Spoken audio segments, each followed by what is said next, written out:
Sei que os teus olhos, sempre atentos, permanecem em mim, e os teus ouvidos estão sensíveis para ouvir meu clamor. Posso até chorar, mas a alegria vem de manhã. És Deus de perto e não de longe, nunca mudaste, tu és fiel.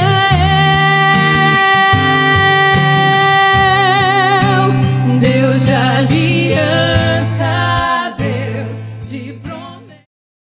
Olá, meus irmãos, minhas irmãs, é uma alegria enorme revê-los através do estudo da Palavra de Deus. Eu gostaria, antes de iniciar esse estudo, de convidá-los para uma palavra de oração. Santo Deus, muito obrigado, Senhor, por esse momento tão importante, aonde estendemos as nossas mãos na Tua Palavra, Senhor, e buscamos nela, Senhor, as orientações necessárias para que um dia, pela Tua graça, Teu amor e Tua misericórdia, possamos fazer parte do Teu reino eterno. Desde já, com o nosso coração entregue, a nossa vida entregue em Tuas mãos, para que Tu nos conduzas através das veredas da Tua Palavra e dos Teus caminhos. É o que te pedimos, agradecidos em nome de Jesus. Amém, Senhor. Ensinando discípulos, parte 1. Muito importante essa matéria. Então, convocando a multidão e juntamente os discípulos. Veja bem, convocou a multidão e os discípulos. Jesus lhes disse: se alguém quiser vir após mim, negue a si mesmo, tome a sua cruz e siga-me. É célebre a importância disso aqui. Jesus selecionou 12. Desses 12, perderia um, mesmo tendo participado da missão dos 12, da missão dos 70, mas infelizmente perdeu um. Foi substituído. Judas caiu, entrou Matias mais tarde.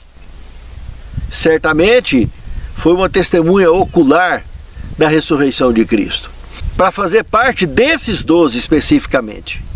E depois aparece Paulo também, que se identificou mais tarde como apóstolo de Cristo. E ele também foi uma testemunha ocular, porque viu Cristo no caminho de Damasco. Esses 12 especificamente são aqueles selecionados, e 13 no caso foram selecionados pelo próprio Cristo para uma missão específica. O que quer dizer a palavra apóstolo? Embaixador. É um representante direto de Cristo diante do mundo, numa missão que ele comissionou especificamente. Apóstolo, no significado do hebraico, quer dizer aquele que ensina, ou enviado. E discípulo, tanto no grego quanto no hebraico, a mesma coisa, que quer dizer, tem o mesmo significado, aprendiz. Em suma, Jesus pediu que a gente fosse a toda parte do mundo, da face da terra, e fizesse discípulos. Quando ele deu essa orientação do ide para aqueles 12, foi estendendo a nós também. Então o apóstolo, ele aprende e ensina. Aprende de Deus e ensina ao discípulo. Ensina ao povão. Esse povo estava tudo aqui recebendo a mesma orientação. É isso que nós temos que observar. A multidão estava aqui recebendo a mesma orientação que ele estava dando aos 12. Entende, irmãos? Então, apostolado é isso. A partir do momento que ele é enviado nessa missão, ele se torna um apóstolo. Ele aí continua aprendendo de Cristo no apostolado, eternamente aprendiz de Cristo, contudo, é enviado para ensinar a todo o povo, tribo e língua. Esse é o apóstolo. O discípulo são aqueles que estão aprendendo de Cristo através desses apóstolos, desses enviados. E um dia se tornarão também apóstolos, porque eles serão também enviados, irão ser conduzidos através da missão também do próprio Cristo, em favor tanto dos 12 quanto da multidão, como vemos aqui. Então, é um equívoco as pessoas pensarem que a palavra apóstolo pode ser adequada só àqueles 12 ou 13 especificamente. Não. Aí, na realidade foram 14, né, que perdeu um. Então ficaram 13. Mas aí está a prova que não é só os 12, tá? As pessoas que são enviadas recebem essa missão de apostolado, essa figura de linguagem, que é alguém enviado do próprio Cristo para mostrar o cristianismo, a missão do Cristo ao mundo ao nosso redor. Pense nisso, amado irmão. Pense nisso, amado irmão. No segundo tema, vendo claramente. Irmãos, aqui no Evangelho de Marcos, no capítulo 8, verso 22 ao 30, nós vimos um momento específico que Cristo faz uma cura em 2 etapas. E alguns podem questionar, por que será que Jesus terá ele dividido o poder dele em 2 etapas?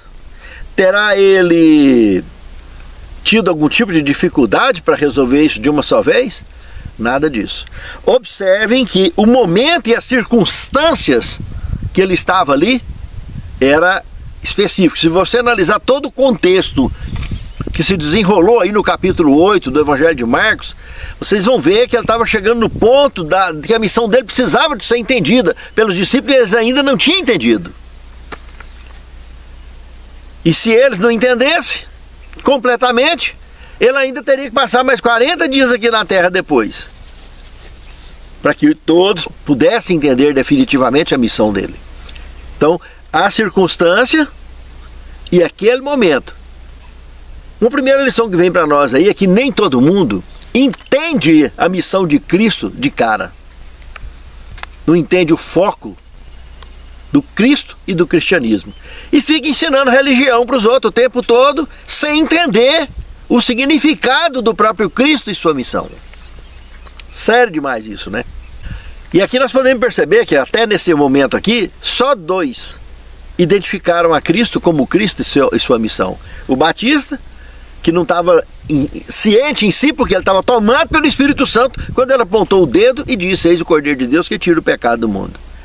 Então ali ele estava tomado. O fato que ele não estava em si, em sã consciência pessoal, é que depois ele preso lá na cadeia, ele perguntou, mandou 2 discípulos até Jesus para certificar se era ele mesmo. Então aquele momento lá, ele foi usado como instrumento na mão de Deus para falar diretamente àqueles que estavam ali e apontar ao Messias e a sua missão, o Cordeiro de Deus que tira o pecado do mundo. E Pedro aqui, na circunstância desses eventos do capítulo 8 de Marcos, também o identificou como Cristo vivo. E aí agora então, entrando na questão da cura em si. Observe que na primeira etapa, Jesus cospe nos olhos ali do indivíduo, né? E pergunta, e agora? Você enxergou? E o indivíduo, eu estou vendo os homens parecendo árvores. Ou seja, houve um avanço, uma melhora, ele entendeu que a coisa ia melhorar, ele entendeu que ia ser curado, mas em 2 etapas. Precisava de mais alguma coisa, ficou meio embaçado. E é assim que a maioria dos conversos acabam vivendo, fica empolgado com o que começou a enxergar do que não enxergava antes, mas ainda não enxergou claramente. E por isso acaba às vezes fazendo muita besteira, e mesmo aqueles que acham que enxergou claramente, não enxergou quase nada. Por isso que Cristo criticou em certas ocasiões que se um cego e a outro cego, ambos cairão no mesmo buraco, chamando os membros da igreja dele de cego, mas servindo para todo mundo que agisse da mesma forma. As pessoas que ignoram a verdade, ficam ensinando tradição, são cegos guiando cego. Porque nós temos que entender a mensagem do Cristo vivo, e ensinar o Evangelho na sua essência. E não ficar ensinando tradições religiosas para as pessoas. Temos que ensinar a palavra do Deus vivo. Já na segunda etapa, a cura permanente, absoluta. E o camarada enxergou amplamente. E isso tudo para ilustrar aquela circunstância toda que estava rolando ali, onde Cristo ia explicar a respeito da sua missão, e ele veio a falar da cruz, inclusive. E várias vezes ele já tinha falado sobre isso. E o próprio Pedro, inclusive, quando ele falou da cruz, que ele ia ser sacrificado e tal, quem tinha acabado de falar que ele era o Cristo, agora Jesus chamou ele de Satanás. Sai para trás de mim, Satanás, sai da minha frente. As pessoas precisam de entender a missão, mas entender claramente. Pedro, vendo da forma que ele viu, embaçada, porque pelo menos foi em si mesmo, não foi totalmente tomado pelo Espírito Santo, como foi o caso de João Batista, ele ainda enxergou o Cristo dessa forma, mas não entendeu o Cristo na sua forma plena. Ele só ia entender isso depois da ressurreição de Cristo, depois que ele parasse da canseira. Lá na frente, ele tomou umas broncas lá de Paulo e etc. Aí lá na frente é que ele foi entender claramente a ideia da missão de Cristo e da nossa missão. Um outro ponto interessante dessa cura aqui, irmãos, nessas duas etapas, criou um clima difícil ali de enfrentar, porque Cristo, tudo que ele fez, ele chegava e curava, ele ressuscitava mortos, etc. E agora aqui no embaraço desse aqui, todo mundo ficou naquela tensão, naquela expectativa, o que é que está acontecendo?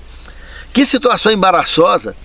Mas é justamente nessa situação embaraçosa que ele efetuou a cura e mostrou que seja em 1, em 2, em 3, em 4, em 10 etapas, nós temos que entender a missão nossa e a missão de Cristo. Se não entender a missão de Cristo, não adianta nada. Nós nunca vamos entender a nossa missão. Então, seja de uma só vez ou não, nós precisamos de abraçar. Quando fala do povão, lembra da mulher canané? Ela entendeu de cara. Ela entendeu que a migalha é muito maior do que o grão de mostarda. Por isso que ela disse o que disse e Jesus falou, pode ir embora. Porque essas palavras que você falou, sua filha já está curada. Entende, irmãos? A migalha é muito maior do que o grão de mostarda. A fé que aquela mulher tinha era bem superior ao do grão de mostarda. Foi o suficiente para ela ter a filha dela curada. Então, isso Jesus estava tentando mostrar na sua mensagem. O cego enxergou na primeira etapa embaçado, como Pedro enxergou a missão do Cristo embaçada também. Mas pelo menos ele enxergou assim. E Jesus deu a lição nele, ele entendeu que não podia ser feito dessa forma, depois ele ia entender o resto. E Jesus não descartou Pedro, mas deu uma lição nele diante de todos. E às vezes não é fácil entender a missão nossa ou a missão de Cristo, mas precisamos, com o apoio do Espírito Santo, entender. E o ponto que fecha aqui, esse conteúdo circunstancial, Jesus fala para o indivíduo, você não vai para as aldeias.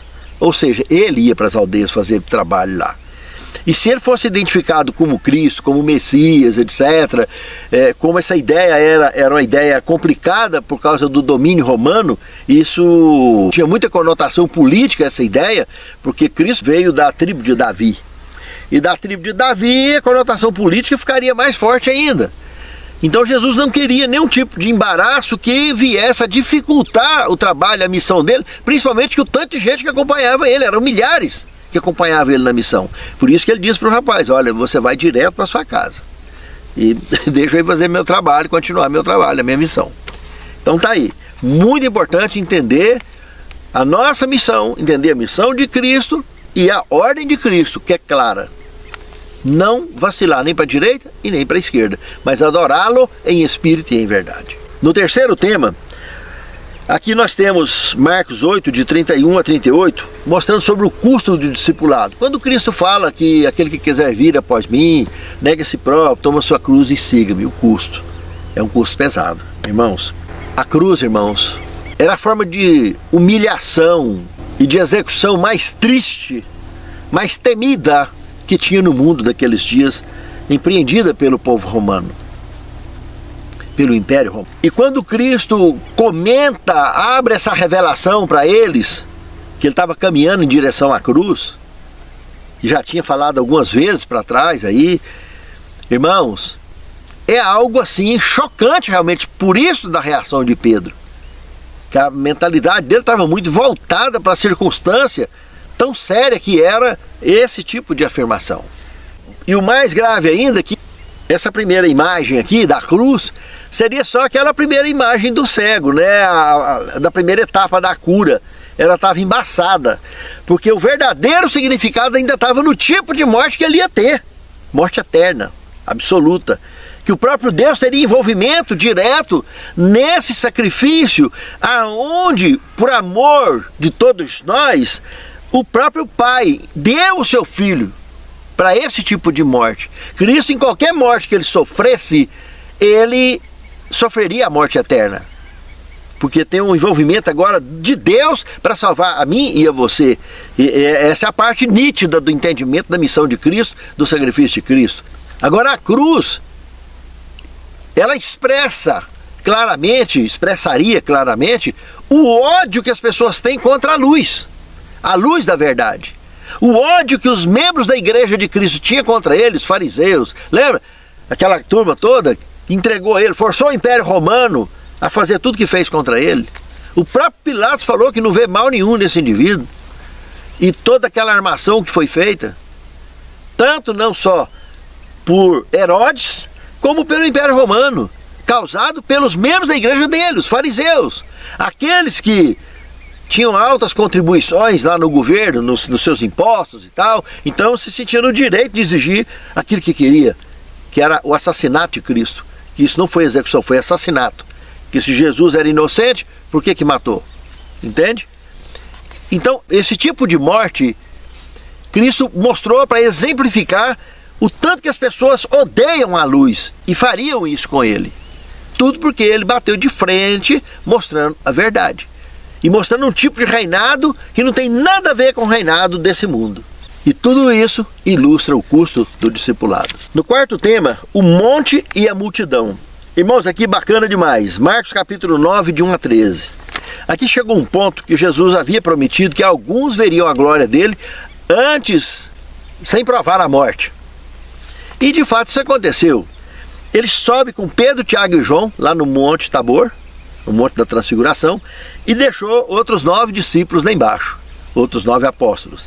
Aí 2 cenários se desenrolaram.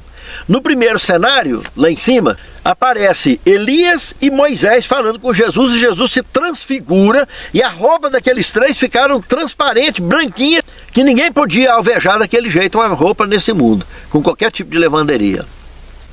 E nesse cenário que se desenrola, o que eles entenderam, o pouco que eles entenderam da conversa que estava havendo entre Moisés, que viveu 1500 anos antes de Cristo, Elias, que teria vivido há 1000 anos antes de Cristo, aproximadamente, e Jesus, irmãos, o assunto que estava rolando ali era exatamente a respeito da partida dele, de Jesus. Ou seja, da morte dele, do tipo de morte que ele sofreria, o que ele teria que passar. Eles vieram trazer um conforto missionário para ele, esses 2 personagens. Mas outro detalhe, não tinha só os 2 personagens. Se você observar Marcos capítulo 9, verso de 1 até o 29, do 14 em diante, então, entra nesse último cenário, onde você percebe que tinha uma nuvem, que quando Pedro entra, falando, vamos fazer uma barraca para cada um dos 3, vamos fazer uma tenda para cada um dos 3, etc. Aí Deus vem com essa nuvem, recolhe Elias e Moisés, e ele, o Pai, fala aos discípulos, aqueles 3, este é meu filho amado, é um transporte. Estava ali, recolheu os 2 e levou embora. Foram os 3, Pai, Elias e Moisés, foram embora. Então são detalhes muito interessantes que tem ali dentro do contexto. E o segundo cenário, quando eles descem, o sufoco estava feito lá embaixo. Aqueles 9 pelejou para expulsar o demônio do menino e não deram conta. E quando Jesus desce, de cara percebeu mais outra cura em 2 etapas. Primeiro tinha que curar o pai, para depois curar o menino, que o pai estava com falta de fé. E Jesus cura o pai primeiro, porque ele falou, se o senhor puder. Como assim, se o senhor puder? Que é isso? Aí o cara se jogou no chão, suplicando misericórdia para ele, e me ajuda na minha falta de fé. Jesus curou o pai primeiro, aí curou o menino. Coisa linda, né, meus irmãos? A forma de ação de Jesus. A nossa falta de fé pode atrapalhar não só as bênçãos para nós, como para o mundo ao nosso redor. A nossa falta de fé. Nós precisamos de ter fé exemplar diante de Deus e diante dos homens. Porque o Pai procura tais que assim o adorem, em espírito e em verdade. No quinto tema, quem é o maior? Irmãos, aqui chegamos no Evangelho de Marcos, no capítulo 9, verso de 30 a 41. Os discípulos vinham andando pela estrada, discutindo e tal. Jesus percebeu de longe que eles estavam discutindo. Perguntou para eles o que era, eles não quiseram falar na hora, mas depois, na hora que apertou lá no cantinho, resolveu contar. Estava discutindo sobre quem seria o maior no reino de Deus. Irmãos, que coisa desagradável, né? Os discípulos estão comparando o reino do céu com o reino desse mundo. Tem nada a ver, né? Jesus de cara fala, olha, você quer ser maior? lá no reino de Deus, o maior é o que serve. Mostrou para ele de cara, tirou de cara a ideia deles mundana sobre o reino de Deus. E segundo, mostrou a referência de grandeza no reino dos céus. Aqui, ó, uma criança. Nós temos que ter o coração limpo como o coração de uma criança, para nos relacionarmos sem maldade com as pessoas. Pronto, aí ele fechou e mostrou quem é o maior no reino dos céus. No sexto tema, o homem saudável no inferno. Como pode ser isso, hein? Marcos capítulo 9, 42 a 50. Irmãos, aqui Jesus não está ensinando mutilação para ninguém de nada. Ele está mostrando que é melhor entrar no reino de Deus faltando pedaço do corpo do que com o corpo todo e ser lançado no fogo eterno. E aí entra a questão do fogo do inferno, que por coincidência, no versículo 44 e 46, presta atenção na sua Bíblia, que ele está entre parênteses. E algumas Bíblias aparecem lá no 48 também, entre parênteses, outras está fora do parênteses. Mas se tem dois no parênteses, que é o 44 e o 46, evidentemente que só faltou o parênteses lá no outro. A ideia do bicho que queima e não morre no inferno, dá a impressão de sofrimento eterno. Está entre parênteses. Textos entre colchetes, entre parênteses, na Bíblia não consta nos originais. Essa ideia era ensinada pelo paganismo de um modo geral. O catolicismo primitivo ensinou e ensina até hoje essa ideia de inferno, que muitos crentes têm essa ideia contaminada até hoje. E aqui não tem nada a ver com isso. É o fogo eterno porque vem de Deus. Sodoma e Gomorra foi destruído com fogo eterno. Está queimando até hoje? Não está. Então é porque tudo que vem de Deus é eterno. E aqui no verso 49, irmãos, fala que cada um será salgado com fogo. Aqui dá para entender a mensagem toda, meus irmãos. Porque sal, vós sois o sal da terra, mas o sal tem que ter sabor. Se não tiver sabor, não serve. Só serve para ser jogado fora e pisado pelos homens. E o fogo? Fogo do Espírito Santo. Nós seremos batizados na água, no Espírito Santo e com fogo. Os três batismos que o Novo Testamento apresenta. E batismo no fogo é o entusiasmo de levar avante para pôr fogo na terra com a mensagem, com a luz do alto clamor, a luz do Evangelho. A pessoa envolvida com o Espírito Santo está envolvida no fogo do Espírito Santo. Então nós somos salgados, sal da terra, no sentido cristão que ele ensinou na missão, e com fogo, o batismo do fogo. Pense nisso. O sétimo tema, um gigante no céu.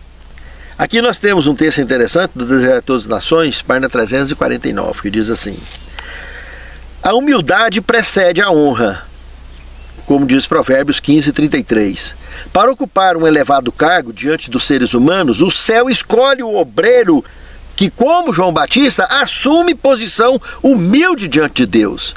O discípulo mais semelhante às crianças é o mais eficiente no trabalho para Deus. Os seres celestes podem cooperar com aquele que procura não se exaltar, mas salvar os outros.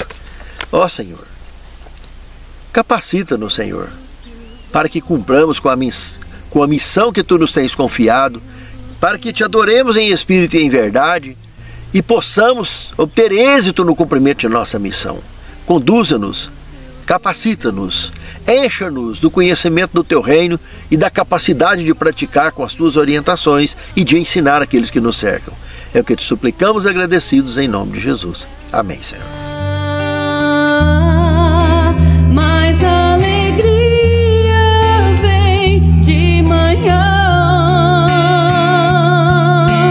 És Deus de perto e não de longe. Nunca mudaste, Tu és fiel.